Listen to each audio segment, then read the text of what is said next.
Yes, guys, what's going on? Welcome back to United View and welcome back to the Trinity podcast, episode 72. I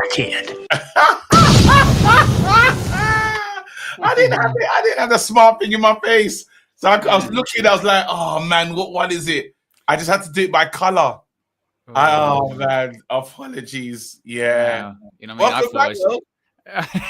I was going to say that's not reflective on the audience tuning in that KG Absolutely within not. 30 seconds has called you that. But we're happy. We're happy this afternoon. We've got plenty to discuss on this episode. Preseason starts tomorrow. Boom, we got Bryan Mbeumo. Boom, boom, boom. We got Bryan Mbeumo. It works. Boom, boom, boom. Yes. We're going to be discussing that. We're going to be discussing the news about having his medical possibly tomorrow, maybe being on the plane for Tuesday when they fly to the United States. We're also going to be talking about who's next. Is it a striker? Looks like it is going to be a striker, but we've got to sell some people first. Some more interesting updates as to outgoings and people that haven't traveled to Sweden as well this afternoon. So there is plenty to discuss. So be sure to smash a like on the like button. Be sure to subscribe. Big up to KG. Big up to James. Tier 1. When I say tier 1, people go, tier 1. I don't know what you're talking about, mate. Then he says stuff. He starts laughing about stuff. And then after he was like, he doesn't know what he's talking about. Then he knows what he's talking about. And then they don't say nothing when they finally realize he knows what he's talking about. But it's okay. It's James's fault we win a bit. It's okay. It's okay. KG, all you're talking about is spin, spin, spin. That's what you're doing. Spin. Yes, though, we do have a Bryan Mbeumo deal agreed. Here we go, whatever you want to call it. Of course, the news broke earlier on that Manchester United had finally reached an agreement with Brentford to sign Bryan Mbeumo. After weeks of negotiations, a deal worth up to £71 million finally been struck, comprises of an initial £65 million to be paid in 4 installments, plus a maximum of £6 million in bonuses. That could include the likes of Champions League qualification, trophies, appearances, goals, etc., etc. It is expected that Mbeumo will undergo a medical this weekend ahead of completing his move to Old Trafford. Just in the last few minutes, I think it was Santiago Una said that possibly the medical might even be as soon as tomorrow. In addition to that, Mbeumo's already liking Fabrizio Romano's Instagram post with himself in it. Here we go. So is Mateus Cunha as well. So it's positive news, James. Positive news. This one's finally over the line. Thank the Lord. Yeah, absolutely. I mean, it's been a long road. It's been a long road, hasn't it? I mean, at the same time, it hasn't. You know, it's one of the things where I took issue with, it's been 7 weeks, but you have to put it in context of 7 weeks of what? There wasn't much of a rush during that time. Brian's been off in Los Angeles until Monday, or till late last week when he returned to the UK. And you're thinking, he's not really lost any time. We've lost 4 days of training to get one of the most important players we could get over the line.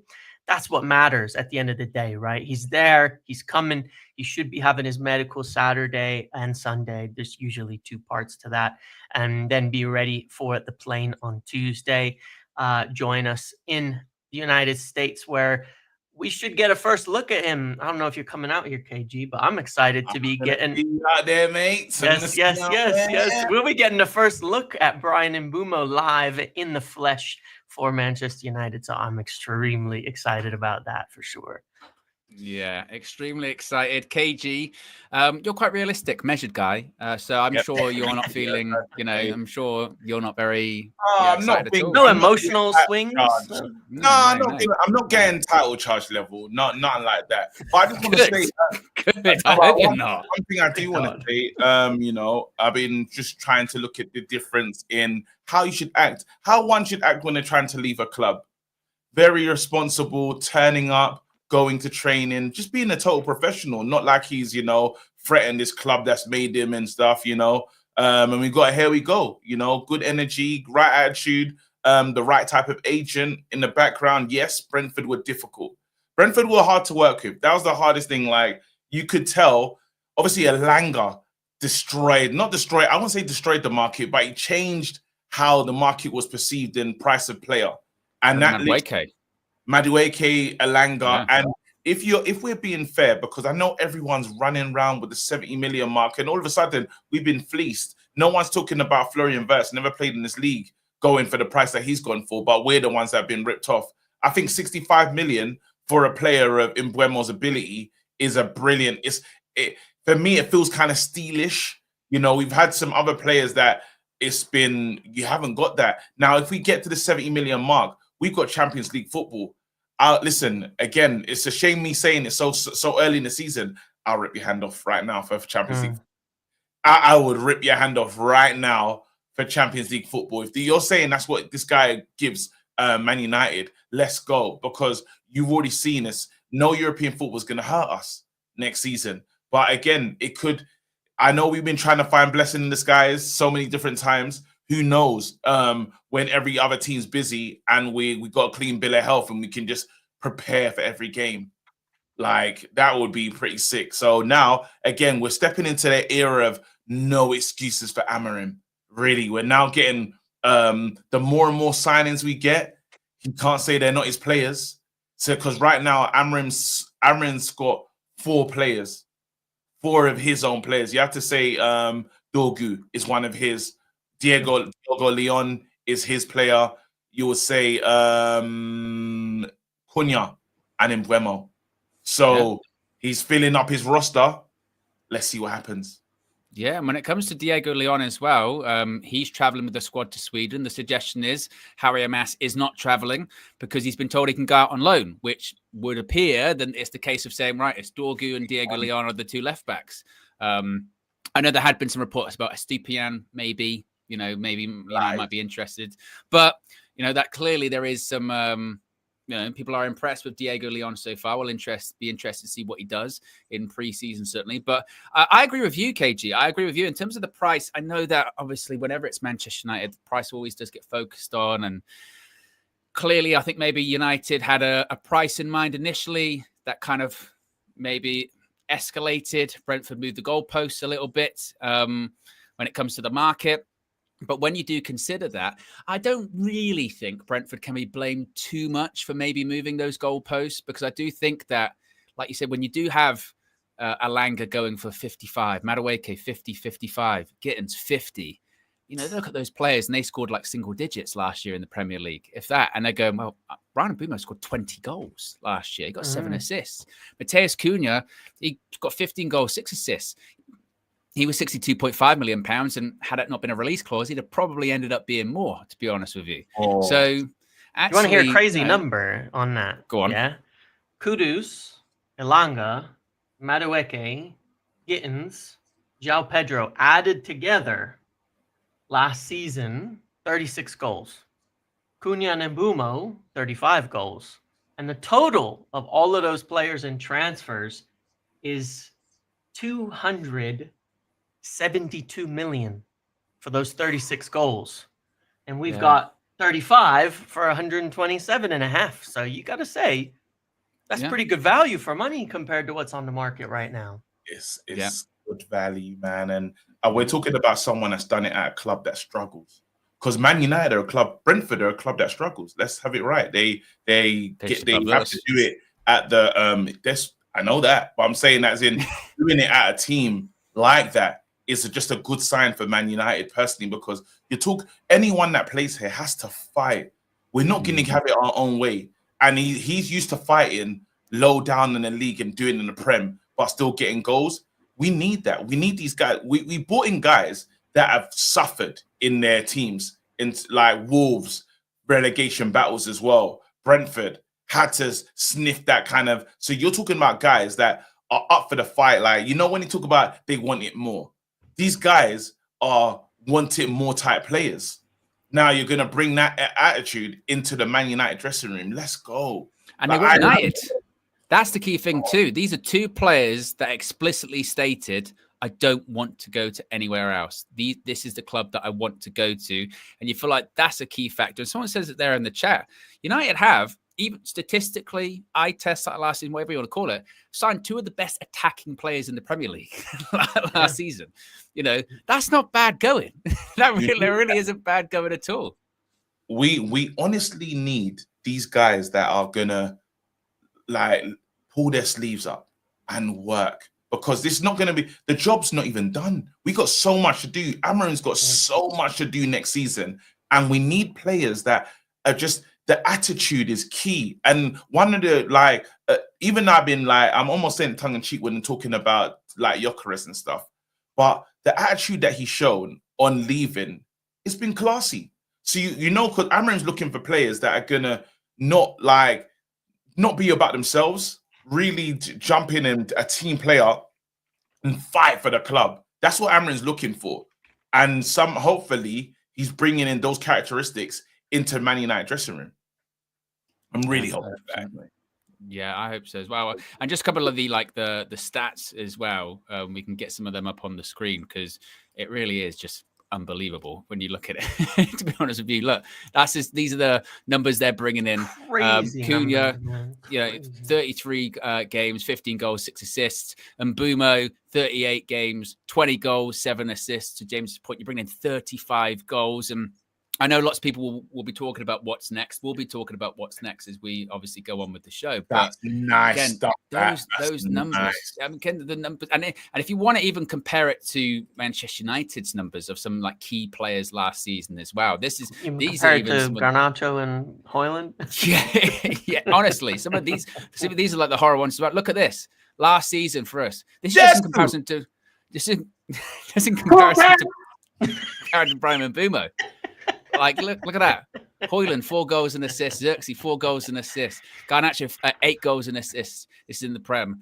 Compared to Bryan Mbeumo, 27 goals and assists. I did something on this. United had the 19th lowest scoring front three in the Premier League last season. So you wonder why we finished where we finished. That's relegation level. 19th. Only Southampton was worse. Yeah. That's a horror show, that. Yeah. That's an honest drizzy. You're absolutely correct. Bloody hell, Manchester United. And you lot don't want to know what I was up to, man. I was looking for strikers yesterday. Well, actually, this is okay. Right. Amonor says it's in the super chat. Yeah. Amonor says we need a proper number 9 in the goalkeeper now on Amorim watch. Amonor still he's watching Amorim. Because the question does become, who's next? Obviously, the Mbeumo thing, it did drag out for a long time. Has it maybe taken a bit of a shine off the transfer? Maybe a smidge. Never. But the question is, where the shine's going to come from? Right off that man's bald head as he steps out on the pitch. That's the shine. It's coming right back. KG here's KG likes that. KG likes that. I said, let me just get ready because Mbeumo's here, bro. And I'm telling you right now, that is a fresh baldy, not a wing back in sight. That's the one blade. People go get it. Anyway, striker. That's what I was going to ask you. Yeah. So before we went live, rumors are rumoring at the moment. So Fabrizio Romano had said that Man United plan to sign a new striker in the next weeks as the main target. Now this Mbeumo deal is done. Outgoings will be key for the budget as Garnacho, Sancho, Rashford, Antony remain among the players set to leave. There have been some suggestions that Manchester United have Ollie Watkins on the list of potential incomings this summer, but also one name that keeps coming up over and over again is Nicholas Jackson. Now, when we've mentioned him in the past, I wonder when his name's come up before. So there's been a very cheesy American grin sometimes pops up on that screen. It's the soft launch. It's the KG, you said I soft last Saturday. You were watching my stream. I soft launched it at the end. I said, there's another name that's going to come and start being discussed here soon, and that's Nicholas Jackson. It's an interesting one, isn't it? Here we are. But now we got to be careful, guys, because someone brought this to my attention, and it's serious. We do have AFCON at the end. We do have AFCON in December, and right now we're African Chester, because we've got Ahmad, Mbeumo, Onana, Mazraoui. If we go and collect Jackson, it's a lot. It's a heavy, and I know we got players that probably look after us in those moments, but that's a heavy. KG will just do his AFCON watch-alongs on United View. It's practically United. Yeah.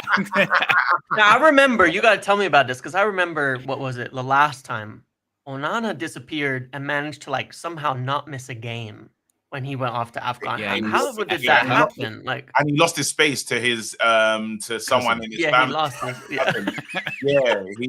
like it's a lot. Like you have to understand that's a lot of players. You just want to be able to like. What do you do instead, right? You do what? Like you have to run like Xerxes, probably Mason Mount or Kobbie Mainoo. Delo, Mason Mount. But that's not that bad. That's not that bad. I mean, for a couple games. But when is AFCON? Because you get that break in January, right? There's like a 2-week break where there's like a stretch where there's not a lot of games. You know, I guess it depends if we're in the FA Cup still. I think that's almost a bigger concern than the Premier League because usually there's a round right in the middle there. As well, but you're right. You're talking about Delo. And I think these guys. If you look at our right hand side, potentially it's going to be Amad and Mbeumo. Do you know how exciting? Yeah. That's exciting. Losing that, I know you're going to see it. You're going to feel it. Yeah. You're going to see it, feel it. All of the stuff that they're going to be key important players, but don't get twisted. That's when the likes of the Xerxes and stuff, because you never know. Xerxes could still potentially be in the 10. You don't know what they're going to do in this team, you know, but that's a lot of players. I don't know. Well, these are the games you miss. These are the games you could potentially miss. You could miss Newcastle at home on the 27th. On the 27th of January, sorry, or is that December? 27th December. It goes from just 21st of December until the 18th of Jan. So you could miss Newcastle at home, Wolves at home, Leeds away, Burnley away, and finally the Manchester Derby at home. Oh, but that would be right at the end, right? Like it's likely that players would be back by that point. Most of them would be Cameroon back. Would be back. Cameroon would have been knocked out by then, hopefully. Yeah, you could lose Burnley and Wolves. I feel Burnley and Wolves. That's not a big deal. Leeds, I would prefer. Two relegated for newly promoted sides, right? I mean, that's not the worst stretch. Don't say that. We didn't win a lot of games last season, guys. Let's go. I know. Like, let's relax. Those games are difficult. But one thing to think about here. Yes, there's AFCON, right? But we're not signing players for 1 year. We're signing players for 5. Yeah. You know what I mean? Like you can't think too much about the choice. I'm with you. Right? No, I'm with you. But then again, I feel like we've done well. I'm happy with the African representation in this team. Yeah. There's there's 2 players on the list that I'm liking. I'm getting excited about.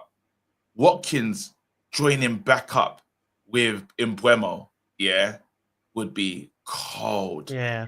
Like now, again, you put Watkins in this team. I'm excited about that Arsenal game because you're talking about Cunha, Watkins, Mbeumo, Bruno trying to provide from deep. What? Amad right wing back. Yep. You know? Yeah, Watkins. I mean, that's the 4. If you get Watkins in, you've signed the 4th highest goal scorer, the 5th highest goal scorer, and the 8th highest goal scorer in the Premier League. No other team right now has 2, except United, after signing Mbeumo, has 2 of the top 10 goal scorers from last season. You could have 3 if you go for Ollie Watkins. That would be quite a way to turn things around. Oh, is Mateta on our list, by the way? Yeah, but it's been quiet. Like something on it is it's not moving. You know what I mean? It's like it's not moved in a long time. You know. I don't like to rule things out because you didn't down the list, but you didn't do that with Jackson at all. You just you tried to make us understand what games Jackson might miss. That's true. I love if KG was like a television presenter with that. Is there any chance for this one? That's a no then. Okay. No, that's all right. It's a no. But I mean, the Jackson one, I'll be honest, I'm just not really on. I think that maybe I have been a bit harsh to him the last few days. You know, obviously he misses a lot of chances. He's offside a lot. And I feel like we as United fans have just lived that a lot the last couple of years with players that can't stay on side, whether it's Garnacho or Rashford or whoever. Players missing chances, whether again, like Garnacho, Højlund, when he does. Look, remember last season, the whole thing about, but he doesn't get many chances. And towards the end of the season, he just couldn't even score them anyway, even if he was getting the chances. Jackson in that team, I don't know. I would prefer Watkins. I like this idea of having players. Obviously, I know Jackson's Premier League proven to an extent. He's had 2 seasons, but Watkins, he's had several good seasons. I think, like you were saying, KG, about the work rate off the ball. I really like from Ollie Watkins, and like you said, that's a front. If you had a front 3, that was Watkins, Cunha, and Mbeumo. You've got pressure off the ball, I think there. You've got creativity. You've got goals. Like you said, you also then immediately, and we haven't even talked about this that much, of just actually now, Ahmad, he's locked in to that right wing back spot. Mostly, he's locked into that. And last season, we did notice that actually when he does play right wing back, he's playing better there. And when we struggle when Ruben plays 5 defenders instead of 3, and now that allows him to actually play 1 less defender. So I think that's positive. And it's amazing how quickly that can shift, because earlier, like a day ago, he was really doom and gloom. Good. Really you were doom right. and gloom. But that's how it's gonna be like that. Like, we needed this signing to change the course of direction. You know, I was saying that we owe Liverpool a little bit of a thank you, because the domino that they set in motion has caused this. As soon as Liverpool went in for Alexander Isak, and it was a no, Liverpool said, "Hey, Newcastle, you got your eye on that Eintracht striker. We're gonna take him off you." And that literally like a Ekitike. And then Newcastle were like, "Oh snap, we've got no chance." So they was like, "Well, let's quickly go and get Wissa, because we missed out on everything. We missed out on Pedro. We missed out on all these players. We missed out on Mbeumo. We missed out on these guys. Let's quickly go get Wissa." Man United heard that, and we went from relaxed to very serious, like team meeting immediately. I think we would have let this one carry on. We could have played this game. I think he would have joined us late in the tour had they not been this Newcastle strong move for Wissa, because I don't believe Spurs were truly in for Wissa, like the way they made it sound. I think, again, that was Brentford negotiation games, and Man United were literally playing a game of chicken, who's going to blink first type stuff, and we lost it, really, as soon as that other deal, because they know the fans would not have accepted this. If the deal broke down for Mbeumo, you also have to look at your manager. You promised to back. And you have to explain this to your fans. So what are we going to do now? What's the next move? And then if you tell me that the next move was Nicholas Jackson, there would have been a march. There would have been a march. If you told me right after that, there's no Mbeumo, but don't worry, guys, we sold Garnacho and Nicholas Jackson's the answer. Oh, it would have been red mist everywhere. And it makes a difference if you're bringing him alongside. Now, I do want to say, KG, just so you know, it was not Wissa that drove them to make this bid. They actually put the bid in before the news on Wissa. The bid actually went in the evening prior. But I don't know if you caught up with Laurie's thing that he wrote on this, but they've been off in Iceland with Sir Jim. Been fishing with the salmon out there, having a few chats. And I think there's been a little bit of a push, it's kind of funny the way that these perspectives and narratives go, because believe it or not, it's probably more down to Sir Jim pushing them to say, go make the bigger bid, that this gets over the line, than it is the ownership holding things up. You know what I mean? Really? Yeah. And so it's interesting. That's why I always try to be a bit measured on this, because it's never the way it seems on the outside. You know what I mean? It's a lot more complex than all of this. It sounds very mafioso, doesn't it? Oh, well? I was making a joke this morning, like, you better make like that bid, you got to bring Mbeumo home. He's just sitting there, he's going, put it up to 71, get it done. Wait, so these men were just fishing for real? Literally. Team building. Sir Jim owns a place in Iceland. He owns a huge amount of property in Iceland. He goes there all the time. Like all the time, every summer for months. And he brought Omar and Jason out there to go fishing for salmon and things in the rivers. And I mean, I've got a picture of the estate that the guy lives at over there, that they were spending their time prepping these bids and all of that.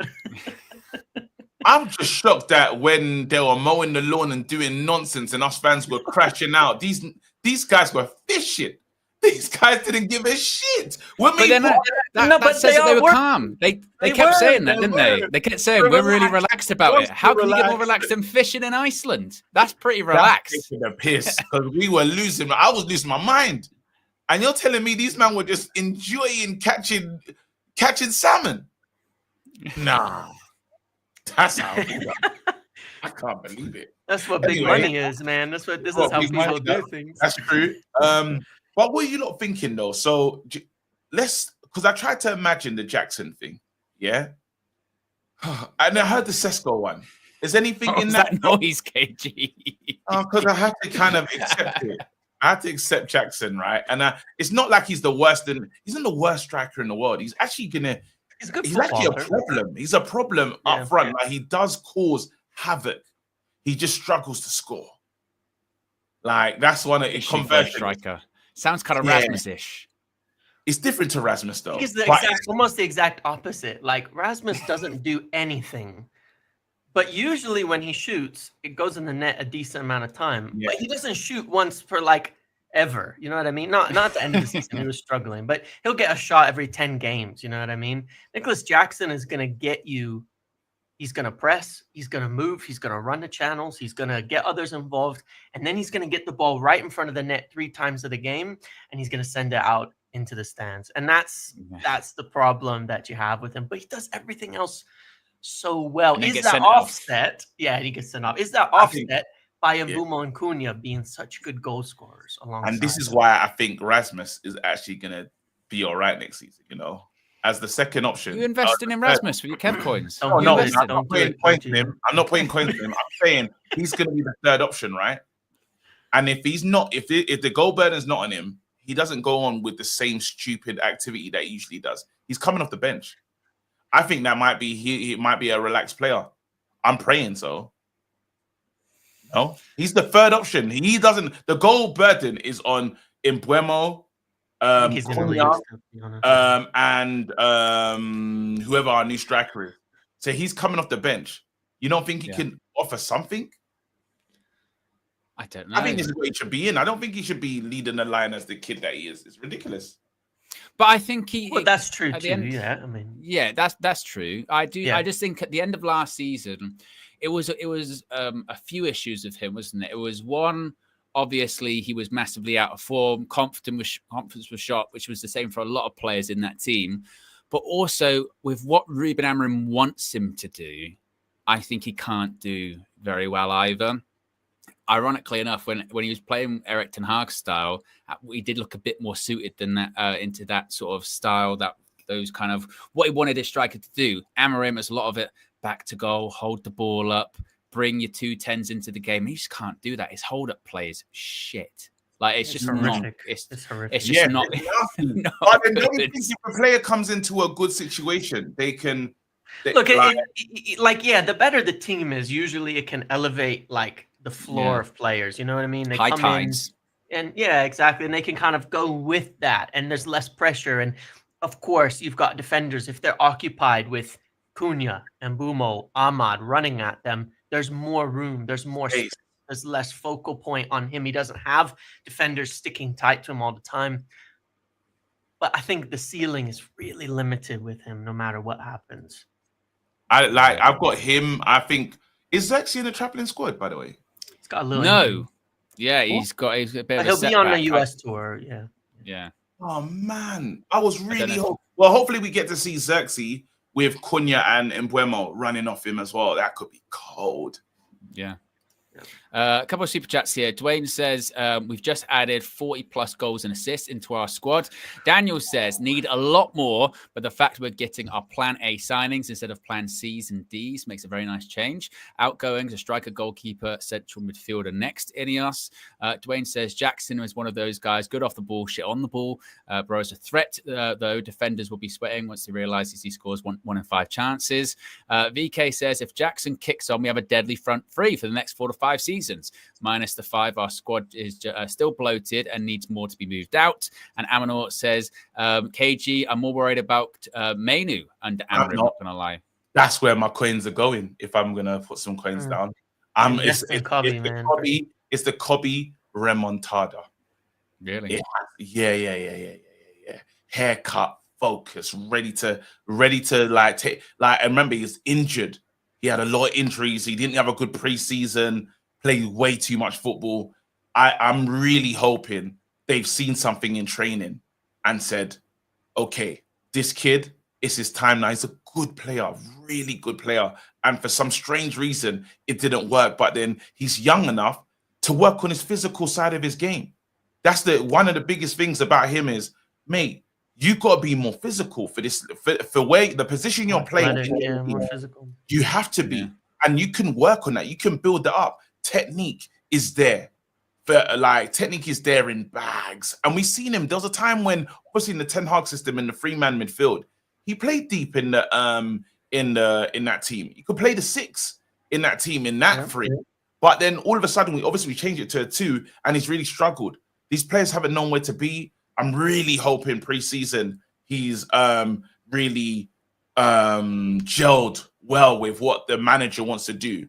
And we can really start to progress this team in a better football inside. And if you want to play good football, Kobbie's a big part of that, in my mind. But it's down to him, though. It's only really him that's going to decide. Yeah, I think he falls into that category, doesn't he, of players that, obviously, Man United don't really have the intention to get rid of or sell. But if you have another off-season, people are naturally going to be asking questions, and there's still obviously the debate about his contract and what have you. And maybe if he had good people around him, which I think he does, probably the best thing to say to him would be, look, if you just get your head down, knuckle down, you'll get a new contract. If you have a good season, you'll get a new deal, and you'll probably end up getting what you want or close to it. Like you said, KG, I think, or sort of athletically, he's had to improve quite a bit. If you're going to play in that Ruben team, whether it's as in the 10, we've just bought 2 of them, so you might struggle to get in ahead of them. If it's in midfield, you're just going to have to be more mobile. You can't be the sort of Kobbie that sometimes can struggle to be that kind of agile, not with the ball at his feet, but off the ball. Need to up that, but he's still young, so you can still mold him into anything you want. I think what's interesting, just looking at this traveling squad, actually, I'll get it up on the screen tomorrow. You don't usually see this for pre-season, but that's for the first game of pre-season. That's a strong squad. That's pretty much every player bar Onana and Xerxes, isn't it? That's pretty much it. Yeah. I mean, that's... And you made this point about the physicality, and I think that's real interesting when you take the news of Harry Amas going on loan today. Yeah. Instead of being with the traveling squad, that he's likely to leave, because you get this, like, Diego Leon comes in. Leon's in there. Yeah, if you've known anything about Leon and what's come out, he is really impressed in training, because physically he is absolutely ready for the men's game. Kind of like Patrick Dorgu, like, he is monstrous physically. He's built like a tank. He's fast. He's strong. He's got the tools to survive an Amorim system. What he wants is animals in 11 positions. He wants athletic, physical animals, and you've got to have that to survive in his team. There's no doubt about that. You have to. So, like, when you talk about Kobbie Mainoo, I think the Amas thing is a good example. He's a good player. He got his chances, but you can tell he doesn't have, he's just not there physically to keep up. So he said, we'll go with the, potentially this young player in Lyon who's not nailed on, but has a better shot at getting in the team, because physically he's there. And that's what Kobbie has to do to get in the team as well. Do you know what's exciting about this team? There's a few players in there. I like that Mantato as well. Want to see what he's about. They're saying Chido's trained well, and he's impressed. But then, listen, Diego Leon's parents were right. He said he's here for, I'm not going on loan. Now, Amas is getting on loan. Amas looked good last, remember we saw little moments at Amas and said, hey, he could be in there. So whatever he's done, they've made Amas go down in the pecking order. Now, if he gets in, if he starts ahead of Dorgu, my goodness. The one thing that Dorgu does have in his side, though, is he can play on both sides. Yeah. So he's got a real good standing. I didn't see Maguire. Was Maguire not there? I think he was on that list. Yeah, I think he was on that list. I just saw yet another stat about Bryan Mbeumo again, just to encourage this one. 4th most goals in the Premier League last season, 1st in expected assists, 1st in crosses attempted, 3rd in most kilometers covered. Again, you're talking about the off-the-ball KG, sprinting, pressing. Once it, 3rd most sprints as well in the Premier League last season. That's what I'm talking about. At a team that's like, we struggled, we were bad, we were worse than Brentford. But this is a team that's going to struggle in the league, and he's working like that. But he ain't going to win the big rewards, so he's not going to be mentioned heavily, match of the day, all these other things. But look at him. Let's go. And that's the interesting thing as well. For all of the chatter actually about his goals, and obviously we've spoken about him a lot, it's those other stats there as well, by saying, look, you're not just getting this guy who scored a lot of goals. Like, you're getting, there's a lot more to come with him, which again, is very, very exciting. Very exciting. Yeah. What do we think in terms of like the pressure, by the way, in terms of tomorrow? You know, there's is there nothing. expectation?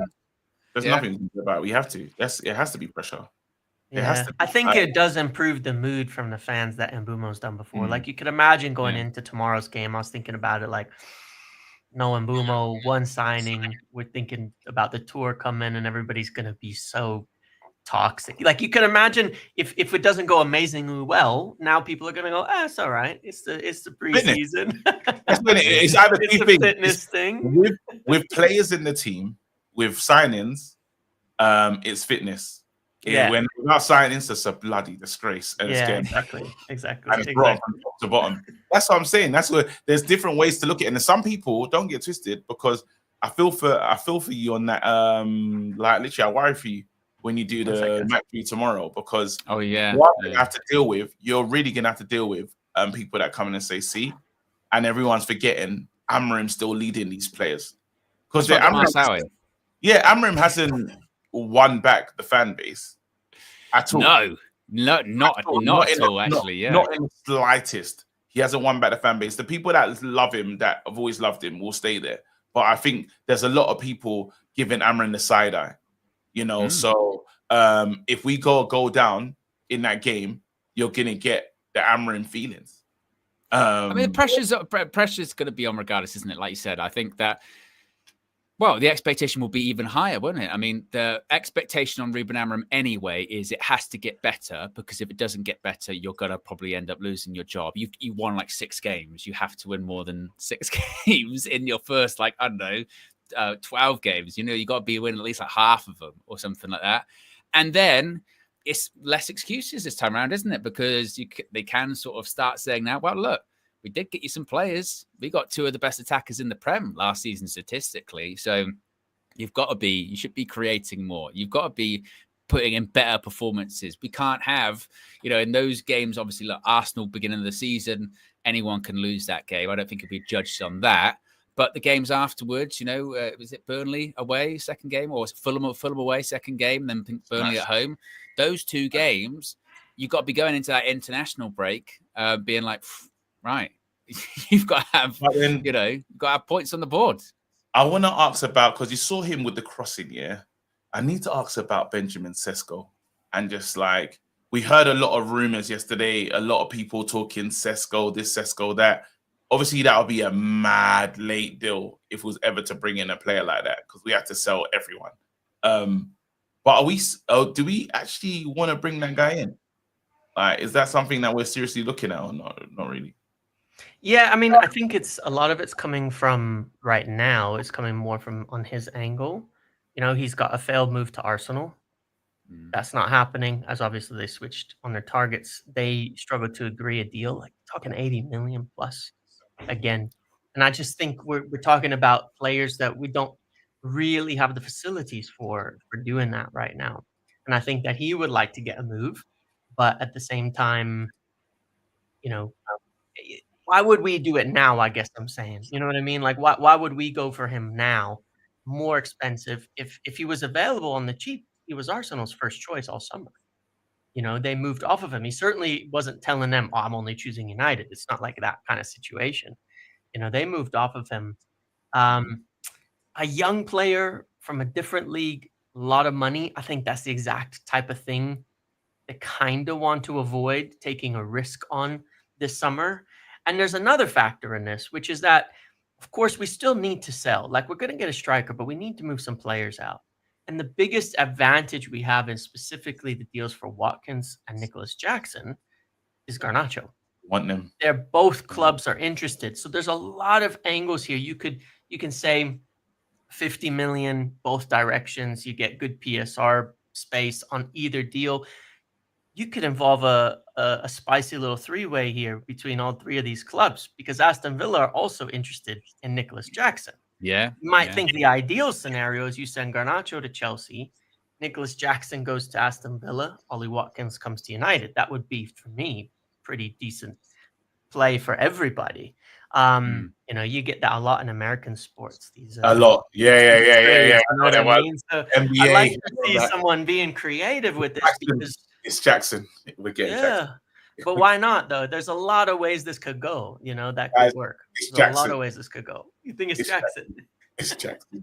We just said the opposite, KG. He's when he could be bro. to the Chelsea, Jackson to Villa, and then Watkins to us. I watch James way more than I'm telling him that. Yeah, and just little, and the Sesko one just wanted to get a vibe. Forget about Sesko. Yeah, similar to the Mateta. Throw Sesko away, throw Mateta away. There's two that's really interesting. Watkins and this Chelsea one that in Jackson, and it makes sense. I think those are the two most likely and most. Yeah, I really do think that. Yeah, and that makes sense because even when you look at it and you say to yourself, okay, they've wanted Garnacho for the longest time, and they do have space. Now the other part of it is I don't know how bad Aston Villa want Garnacho, but you think of what Asensio was doing. Garnacho, wide player that can give you some like attacking guile on the in the wide areas. Garnacho's a decent player that I think Aston Villa would appreciate. Now, how much are they going to appreciate? But then I do know that Watkins is a player that must want to leave because he got dropped for Rashford. He was out of favor, and that was interesting. So I don't know if he's he had a little conflict with Unai. Yeah, like I don't know if he's truly happy or if he's truly got over that side of things. So it'd be interesting. Yeah, I think I could see a situation. Like I said, Jackson's been linked to the Villa one because obviously Unai Emery gave him his debut at Villarreal, so there's a connection there. I could see a situation as well whereby Villa look at it as, look, we're trading in, Watkins, who's older, 29, for Jackson, who's younger, and Unai gets on with better. They might see that actually as, that's actually a good deal. We're happy with that. Watkins, he's not an academy player. They got him from Brentford, so they don't stand to get, pure profit or anything like that. So I think they might be happy with that. And then Watkins, he gets his kind of big move, doesn't he? He was linked to Arsenal for a couple of seasons. We were linked to him a few seasons back. I think it was before we signed a new deal with them. So I could see that situation. But it's funny you mentioned it earlier on, KG, where then it becomes this sort of weird game of everyone waits for that domino to fall, and the moment one falls, and everything then starts to happen very, very quickly. And it'll be interesting to see how Manchester United do initiate this time around, because the Cunha one, everyone knew we would get Mateus Cunha for weeks. Before the end of the season, it's like as soon as the season ends, we're going to get Cunha.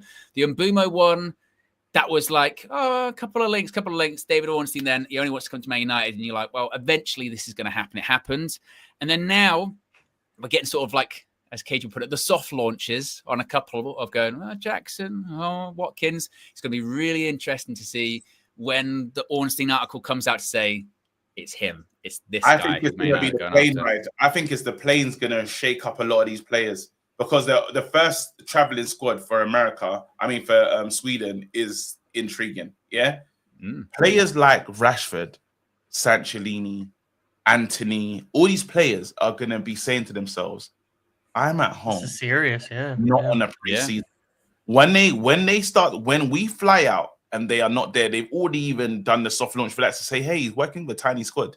He's not taking everyone. And that's you got to come after training. You have to come to the ground after. I don't want to see your face. So they are right now experiencing the gravy train is over. You're coming to training saying, oh my God, they actually don't want me here. That's a big don't want me, because sometimes you might have this conversation, but getting there and thinking, mate, they didn't even let us go to America. We're not even, all of that experience, lets me know I'm on the phone to my agent, because players want to be a part of preseason because it's time to bond with your new team. Now, that's why you're getting the likes of Jaden.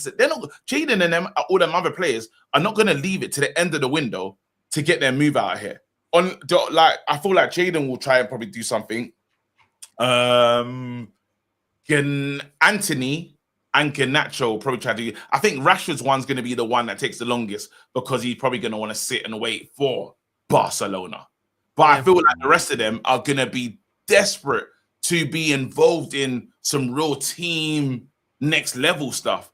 And you could only get that in preseason football. So they're gonna be on the move. They're gonna be, if they're not calling their agents, something's wrong with them as pros. And I don't believe that. I honestly believe they want to be involved in football. They just hate Man United.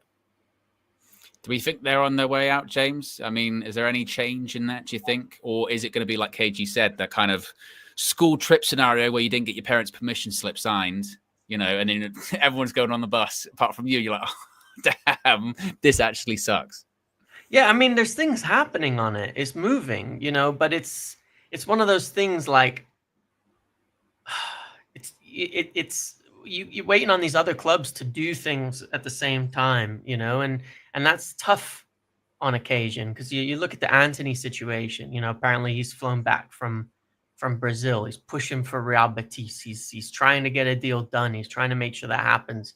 You know, they're selling Cardoso to Atletico, getting that set up this week, getting some money in the door. But like, they got to make a requisite offer. And obviously for a lot of these clubs, yeah, they are trying to sweat United a bit too. You know, they're trying to sweat them and say, if we wait till August, we're going to get a cheaper deal. If we wait till that plane leaves and they're not on it, then United are going to give them a fair price on these types of things. They're going to let it down easy. So, I mean, I'm sure they'll go. I'm sure pretty much all of them will go. I don't see any reason why they wouldn't. And there's been plenty of conversations with clubs over it, and plenty of dialogue with clubs over the sales of these players. It's not like there's no interest. It's not like it's not moving. It's not like nobody's talking, but just getting them over the line is difficult here. It is difficult here, but we need at least, I think the Garnacho one is the most interesting because the striker thing is our next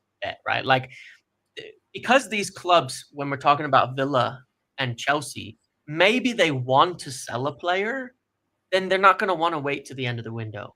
Whereas like, because there might be a player involved in that, like if Chelsea wants to move Jackson on, we need to move Garnacho. You've got to move Jackson. What's the waiting going to do? It's the same for both clubs. If you know, the value's diminishing as the window goes on.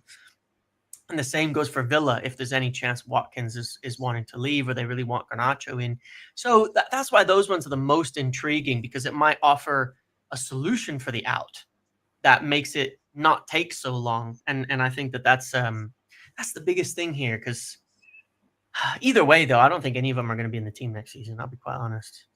I don't think there's any chance. Yeah, I'm with you on that. I feel like we're not going to see certain players, you know, that thing of reintegration. Because I thought Anthony, if Robert is, because they got 50 million euros price tag on Anthony, and I was like, who's giving us that? You know, so I was like, is that a reintegrated man out of the lot? But I don't see none of them. If he's still not seeing them in training, forget about it. And they look like they're enjoying themselves, and there's a good little vibe. Ruben came out and spoke again to the fans, you know, in that press release. So they want to move on and not think about any of the crap from last season. And we also looked at that squad, that squad list we were seeing there. Like I said, even without those 5 players in, there's still a lot of big names in that for your first game of preseason. So I think it goes to show that, obviously, look, you talk about Rashford, Garnacho, Sancho, Anthony, you know, they're big names, obviously, but they're so far removed. If anything, it'd be a big hurdle to actually reach, even an attempt to reintegrate them now. Like, it's so over. Going back there, it just would seem so damaging to the line that's already been drawn in the sand culturally, I think, at the club. Yeah, that it's just not going to happen. Lewis says, would you guys swap Garnacho for Watkins? I kind of spoke about this earlier on this morning, that I think when people say swap, they just assume it would be 2 players swap and no money involved. It doesn't really happen anymore. Like, it's always money for money. Yeah, you swap them in separate deals because you can creatively account for that, basically. Dio says, how do you reckon he'll do against the low block? I'm assuming he means Bryan Mbeumo. Is that a bit different then, are we saying? Because, of course, playing for Brentford's one thing, but when you play for Manchester United, you know, different tactical setup, different expectations. Are we worried about his ability to adapt? Ahmad changes that. Yeah. Because you have to stop one of them. Like before, stop Bruno and Ahmad, you stop Man United. Yeah. All right. Who's gonna stop Cunha? Who's gonna stop Mbeumo? can't stop everyone. You know, that's the part of it. Before it was too easy to pick up and deal with. Literally, take Aman out of the game. They have nothing getting forward. Yep. So that now, like, if he draws those players to him, and we are trying to look after the ball, I think then we can really expose them and hurt them in other areas. So yeah. You look at like Villa on the final day as an example like that. Like Ahmad, he moves out to wing back. Suddenly he's a real problem. Can't deal with him, opens the game up, scores a goal, gets things going. And it's going to be like that with Mbeumo, you know, but he's so good in those tight spaces. He's kind of like Ahmad as well in that he's got that, you know, he's not tall, but he has incredible strength. You know, he's got a substantial lower body, you know, so he can ride the contact and keep people, you know, off of him and all that. So I'm not particularly worried at all. He's not like some shrimpy, you know, straight line runner. We are short though. A substantial lower body is maybe the most polite way I've ever heard that described. Well, you know, I've got somebody who made a whole video of me talking about his ass on stream like a few weeks ago about how good the benefits, you know, of a good booty are in sports. So yeah, substantial lower body is substantial lower body. A clean way of saying it. You enjoying that, KG? Yeah, I think it works, man. I was even hearing Carl Anker was doing it as well. Yeah.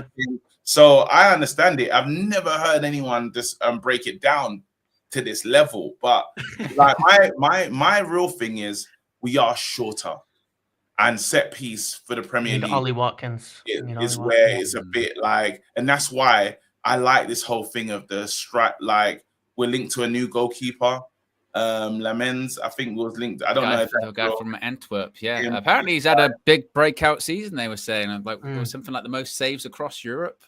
He hasn't played for Belgium, but that's because the other goalkeeper is obviously Courtois, arguably best keeper in the world. So, you know, but still, I think linked him 17 million. Look, like I said before, when it comes to goalkeepers, this whole thing about we need to get one because Onana's injured, that's bullshit. We've needed one regardless of him being injured. We need a new goalkeeper. I don't know what's going on with Bryan Mbeumo. You do feel like that he could still end up going, and it will just happen really quickly. But we need, and Vitek is not included in that traveling squad, so that's going to tell you he's not getting. You know, he's just not rated that much. It was said a bit earlier in the week, some kind of hints at this, but there's a few clubs interested in him. Sounds like he's probably going to leave, and you don't have much confidence in Bryan Mbeumo, so we're going to need a keeper. We really do. No matter what happens, we need a keeper coming in. Yeah, definitely. KG won the goalkeeper. My thoughts on the goalkeeper is it is a surprising that my guys like Vitek is not in it at all.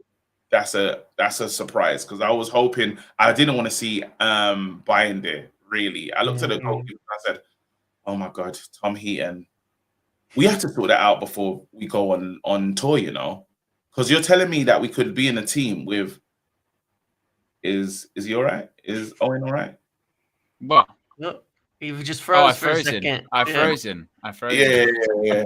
I just going on tour. I fell asleep with KG talking. Clearly, I'm sure. Getting on tour with them terrible, so rude. Tom Heaton's not terrible, but he's not the best goalkeeper. You know, you want to go out there with some strength. So we should try and bring in somebody that's going to practice with the squad. So we're ready for the first game of the season, unless Onana's not hurt the way we thought he was.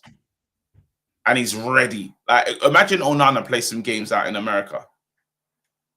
I mean, we'll find out, you know. I mean, we'll find some of this stuff out, too, when we head out there as well, when the club out. Because next week, a week from, oh, my God, is it really a week from today?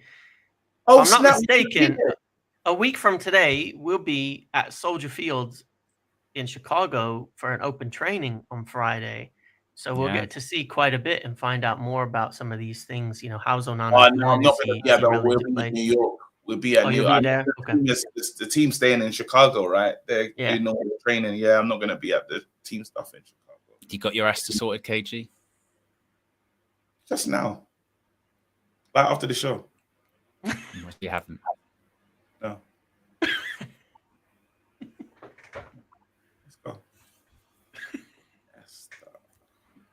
Nothing. Yeah, write it down, KG. Write it down. It's very important. Very important. Very important member to have that done. Verbatim's the latest member of the UV Members Club. Michael has been a member for 25 months. Says, "Are you guys doing a meetup or anything in Atlanta for the tour? # boom boom boom." I don't know. I know definitely there is the want to. I always say this when it comes to any of these meetups when they're on tour in America. Follow us on the social media channels because stuff just happens very quickly. And if you follow them on the socials, because we always get messages. You're doing a meetup here. You're doing this. You're doing that. Certainly, KG and Flex have said they definitely want to. Yes, it's just a case of venues, etc., etc. Yes, that's something we've been working on. But we'll see what happens. Yes, exactly. We've got over 2,000 people watching it at the moment. If you haven't already, click the like button. We're currently at 630 likes. We should have pushed harder. We can get to 1K likes, folks. Half of you click the like button. We can get to 1K likes. And be sure to subscribe as well. We're less than 500 to 197,000 on that road to 200K. So if you are just joining us, of course, today has been very much a Bryan Mbeumo day. Here we go. David Ornstein bomber. Deal agreed, fee agreed, medical tomorrow and Sunday. Hope that he'll be done for. Amonor says, "Oh, and you missed my super chat because it's mental." Amonor, it's mental. Yeah. so we missed that. Yeah. Can't. So he'll have his medical and hopefully be on the plane on Tuesday to fly out to America. And just very quickly, actually, guys, do we have any predictions for tomorrow? No. It's hard to predict. Cunha's gonna get something. Yeah. I just feel it. He just feels like the type of guy who's just gonna do something, you know. Because Amorim, you'd think with that squad, first half, he'd start off a strong team, would he not? Yeah, for sure. He's gonna want to see what they can do, you'd imagine. Yeah. You want to see that training worked. These guys have been working all week. I'm not ready for predictions yet. Yeah. Still like the scars. I mean, it's hard to predict though because the second half it could be a bunch of kids. Yeah, and you never like the score can completely turn around. It's like I still carry the scars of last season. Yeah, and so I just can't even